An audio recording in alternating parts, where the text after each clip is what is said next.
ന്യൂസൊക്കെ കണ്ട് കാണാൻ വന്നതാണ്. എന്തോ പ്രശ്നം എഡിറ്റ് ചെയ്യുന്നതിന് മുമ്പ് കാണാൻ വന്നേ. എൻജോയ് ചെയ്യാനല്ലേ സിനിമ കാണാൻ വരുന്നത്. അപ്പൊ ആ മൈൻഡിൽ കണ്ടാൽ മതി, വേറെ പ്രശ്നമൊന്നുമില്ല. ഈ ഒരു പൊളിറ്റിക്കൽ പ്രശ്നം കൊണ്ടാണോ അങ്ങനെ തോന്നിയോ? ഇല്ല, കാര്യം ഞാൻ ആദ്യം കണ്ടപ്പോഴേ എനിക്ക് മോശമായിട്ടാണ് തോന്നിയത്. മാപ്പ് വഹിക്കേണ്ട കാര്യങ്ങളൊന്നും ഈ സിനിമയിലില്ല. വെട്ടേറ്റ് എമ്പുരാൻ, ഗോദ്രയും ഗുജറാത്തും ഒഴിവാക്കും. RSS ഉൾപ്പെടെയുള്ള ഹിന്ദു സംഘടനകളുടെ പ്രതിഷേധത്തെ തുടർന്നാണ് ഈ നടപടികൾ. കത്രിക വീഴും മുമ്പേ സിനിമ കാണാൻ നെട്ടോട്ടമോടി കാണികൾ. ഖേദം പ്രകടിപ്പിച്ച് മോഹൻലാൽ. എമ്പുരാൻ കണ്ട് മുഖ്യമന്ത്രിയും കുടുംബവും.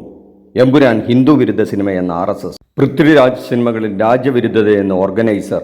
എല്ലാം മോഹൻലാലിന് അറിയാമായിരുന്നെന്ന് മല്ലികാ സുകുമാരൻ. ഇങ്ങനെ പോകുന്നു വാർത്തകൾ എമ്പുരാൻ എന്ന സിനിമയെക്കുറിച്ച്. തീർച്ചയായും സിനിമകൾ സമൂഹത്തെ ബാധിക്കുന്നുണ്ട്, സ്വാധീനിക്കുന്നുണ്ട് എന്നുള്ള കാര്യത്തിൽ തർക്കമില്ല. ഒരു കാലത്ത് കമ്മ്യൂണിസ്റ്റ് പാർട്ടി കേരളത്തിൽ വളർന്നത് സിനിമയെയും നാടകത്തെയും ഉപയോഗിച്ചായിരുന്നു എന്ന കാര്യത്തിൽ സംശയമില്ല.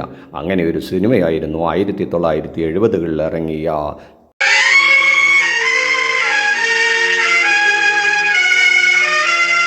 കേരളത്തിലെ സമൂഹത്തിൽ മാറ്റം കൊണ്ടുവരാനായിട്ട് അന്നത്തെ കമ്മ്യൂണിസ്റ്റ് പാർട്ടി നാടകങ്ങളെയും സിനിമകളെയും നന്നായി ഉപയോഗപ്പെടുത്തിയിട്ടുണ്ട്. അങ്ങനെയാണ് സമൂഹത്തിൽ ഒരുപാട് മാറ്റങ്ങൾ ഉണ്ടാക്കിയിട്ടുള്ളത്.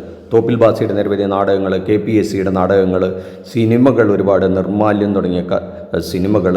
പിന്നീട് അവിടെ നിന്ന് ഇങ്ങോട്ട് വന്നാൽ IV ശശി തുടങ്ങിയ ഈ ആധുനിക ഏതാണ്ട് ഒരു 1990കളിലൊക്കെ IV ശശിയുടെ സിനിമകൾ പ്രത്യേകിച്ച് നമ്മുടെ നാട്ടിൽ ഒരുപാട് മാറ്റങ്ങൾ ഉൾക്കൊള്ളാൻ, അത് സമൂഹത്തിന് വലിയ മാറ്റങ്ങൾ ഉണ്ടാക്കി എന്നല്ല, അന്ന് നിലനിന്നതിൻ്റെ രാഷ്ട്രീയത്തെയും ഗുണ്ടായുസത്തെയും തൊഴിൽ രംഗത്തുള്ള പ്രശ്നങ്ങളും മുതലാളി തൊഴിലാളി ബന്ധങ്ങളെയും ഒക്കെ ചിത്രീകരിച്ചുകൊണ്ട് ഒരുപാട് സംഭവങ്ങൾ, ഈ വർഗീയ ഇലകളകൾ ഇതൊക്കെ ചിത്രീകരിച്ചിട്ടുണ്ട്. പക്ഷെ അന്നൊന്നും ഉയർന്നു വന്നിട്ടില്ലാത്ത ഒരു തരത്തിലുള്ള ഭീകരത ഇപ്പോൾ സൃഷ്ടിക്കപ്പെടുന്നുണ്ട് എന്നുള്ള കാര്യത്തിൽ തർക്കമില്ല.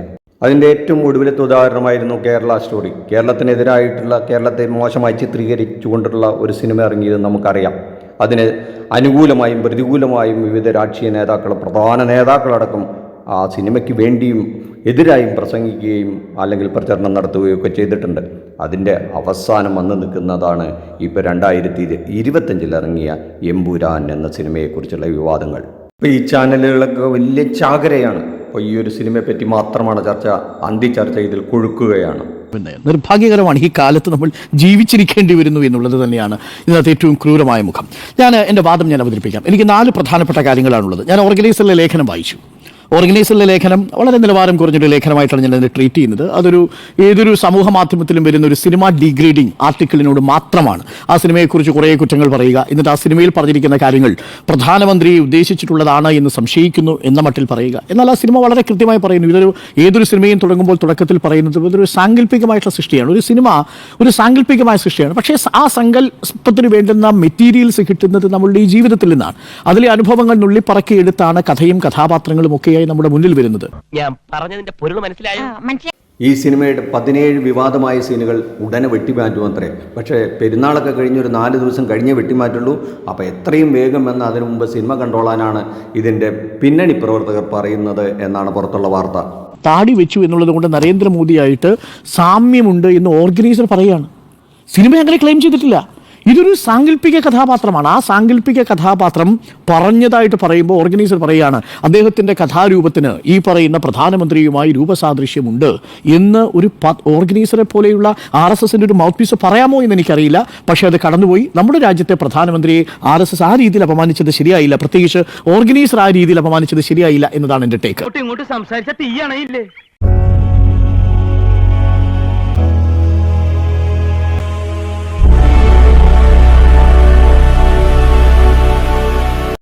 അതായത് ഇപ്പോ നേരത്തെ നന്ദകുമാർജി പറഞ്ഞു, ഈ ഞങ്ങളുടെ അവകാശമല്ലേ ഈ പ്രതികരിക്കുന്നത്. ശരിയാണ്, നിങ്ങളുടെ അവകാശമായിട്ട് ഞാൻ കാണുന്നത് ശശികലയുടെ ഒരു സ്റ്റേറ്റ്മെന്റ് ഒന്ന് കാണണം.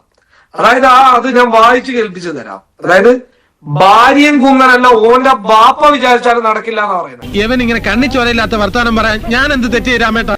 ഈ ഭാര്യയും കുന്നൻ എന്ന് പറയുന്ന ആരെയെന്ന് അറിയുന്നില്ലേ? ഈ പ്രൊജക്ട് മിസ് ചെയ്തു പോയൊരു പ്രൊജക്ട് ഉണ്ട്. ആഷിഖ് അബു ഡയറക്ഷൻ ചെയ്യാൻ വേണ്ടിയിട്ട് വന്ന നമ്മുടെ പൃഥ്വിരാജിന്റെ നായകനാക്കിയിട്ടുള്ള പ്രൊജക്ട്. അപ്പൊ ഈ ഉദ്ദേശിക്കുന്നത് പൃഥ്വിരാജിനെയാ. അതൊക്കെ പത്രത്തിൽ വായിക്കാറുണ്ട്. ഇതാണ് ഇവരുടെ അവകാശം. അതോടൊപ്പം തന്നെ മറ്റേ BJPയുടെ ഇന്ന് ചർച്ച ചെയ്ത് വളരെ പ്രധാനമായിട്ട് ഗണേശന്റെ പോസ്റ്റ്. ആ ഗണേശന്റെ പോസ്റ്റിൽ വളരെ ക്ലിയർ ആയിട്ട് പറയുന്ന കാര്യം എന്ന് പറയുന്നത് ISISുമായിട്ട് ഇയാൾക്ക് ബന്ധമുണ്ടായോ, ISISൽ നിന്ന് ഇയാൾ പല കാര്യങ്ങളും പഠിച്ചോ, ജോർദാനിൽ കുടുങ്ങിയ സമയം. നിങ്ങൾ ആരാണ് മിസ്റ്റർ? നിങ്ങളൊക്കെ ആരാ? അങ്ങനെ അങ്ങ് പോകാൻ പറ്റില്ല കുമാര. പോയാ ഈ വക വെടിക്കെട്ടുമായിട്ട് അയാൾ പുറകെ വരും. കെ ഗണേഷ് കെ ഗണേഷ് BJP-യുടെ ആരാ? കെ ഗണേഷ് ആരാ BJP-യുടെ? ചിരിക്കണം. എന്താ ഒരു വലിയ തമാശ പറഞ്ഞതല്ലേ? ചിരിക്കണമെങ്കിൽ ചിരിക്കാം. നിങ്ങളുടെയൊക്കെ ഇതെന്താ ഭാവം എന്താ? നിങ്ങളാണോ ഈ രാജ്യം ഈ രീതിയിൽ കൊണ്ടുവന്നതും ഇങ്ങനെയാക്കി നിങ്ങൾ പറയുന്നത് പോലെ നടക്കണമെന്നൊക്കെ പറയുന്നത്? നിങ്ങൾ ആരാ? എന്ത് കഴിഞ്ഞാന്ന് പറഞ്ഞു കഴിഞ്ഞെങ്കിൽ തൽക്കാലം നമുക്കിവിടെ നിർത്താം. കാരണം ഈ കഥ തുടരുക തന്നെ ചെയ്യും. വരുംകാല ഇന്ത്യയിൽ ഇതും ഇതിലപ്പുറവും നടക്കും. ഈ വീഡിയോ ഇഷ്ടപ്പെട്ടെങ്കിൽ ലൈക്ക് ചെയ്യുക, ഷെയർ ചെയ്യുക, ഈ ചാനൽ ഒന്ന് സബ്സ്ക്രൈബ് ചെയ്ത് വെക്കുക.